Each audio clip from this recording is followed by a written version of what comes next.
Chapter 2, Section 3, Unsupervised Learning. In this section, you will learn what unsupervised learning is, and you will grasp the overview of major unsupervised techniques such as clustering, dimensionality reduction, and anomaly detection. Details of these techniques will be covered in later lectures. As explained in the previous section, supervised learning uses labeled data.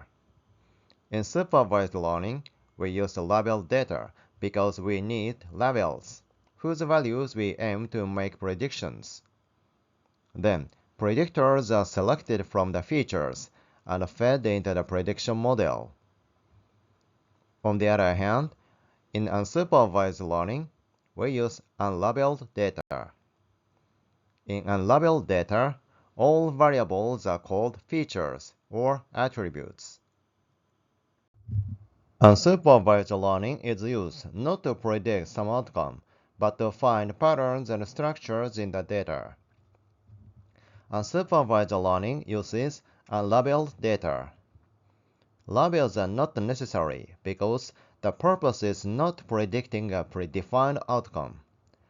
Unsupervised learning is used to find unknown patterns or structures in the data, and such unknown patterns or structures cannot be predefined as a label.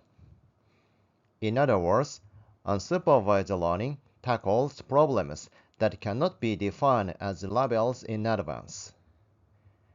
In unsupervised learning, usually the concepts of predictor variables and outcome variables are not used, because we use unsupervised learning without a target variable.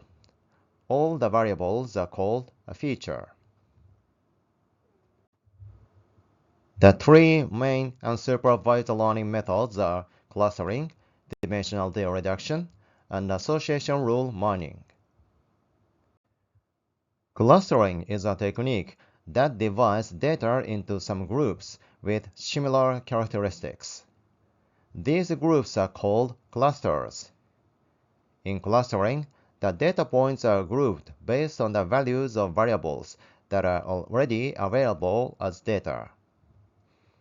Different from classification, clustering is useful when we do not know what criteria we should use to divide the data and into what groups. For example, we can use clustering for customer segmentation, which divides customers into several groups using data that records customer purchase frequency, purchase amount, income level, etc. By dividing customers into several groups, we can conduct sales promotion activities that fit the preferences of each group.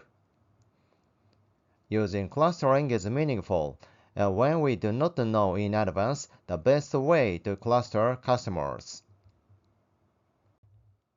For example, when grouping customers using purchase frequency and purchase amount data, it is simple to divide them into 4 groups based on whether or not each group is higher than the average. However, if the data are distributed in this way, grouping based on the mean is not appropriate. This is because the data are distributed near the mean of the two variables, which does not capture the differences between the groups very well. In such cases, clustering allows the machine learning model to find a more appropriate grouping method in the data. Dimensionality reduction is a technique that compresses many variables in the data into a small number of new variables while preserving information. This is done by mathematically integrating variables with similar characteristics and extracting the most important features of the data.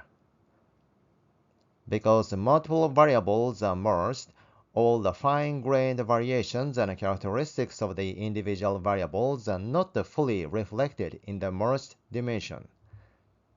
Therefore, dimensionality reduction may result in the loss of some details compared to the original data.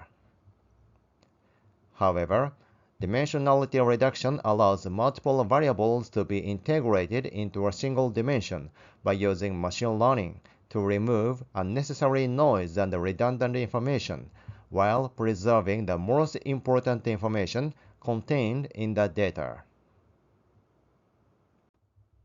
Simply put, dimensionality reduction is a technique to reduce the number of variables by finding similarities among variables and integrating similar variables while maintaining the most important information. When it is not known which groups of variables should be integrated into which dimensions, it is useful to use dimensionality reduction, which is unsupervised learning.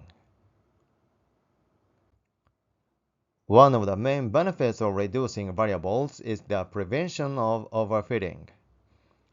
When building predictive models such as regression and classification models, reducing variables through dimensionality reduction lowers the complexity of the model and prevents overfitting.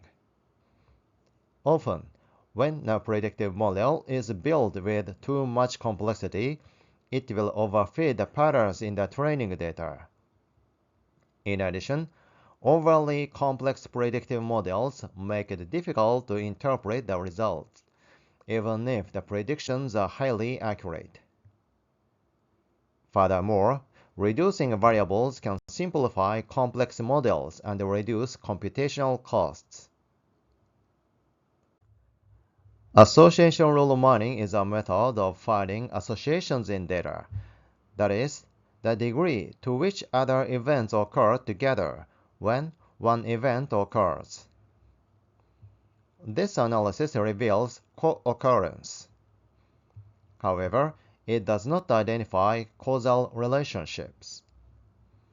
In other words, association rule mining reveals how likely event B is to occur when event A occurs. But it does not reveal whether event A or event B is the cause or the result.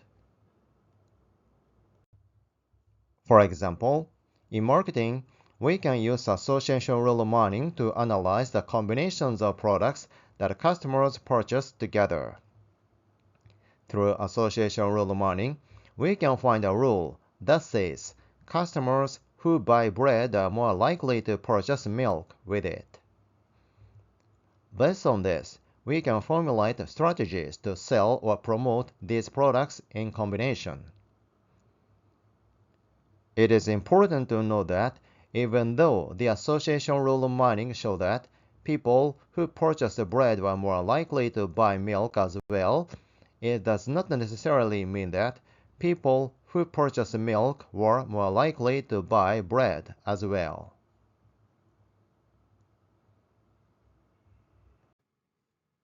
Thank you for watching. Please thumbs up and subscribe to my channel.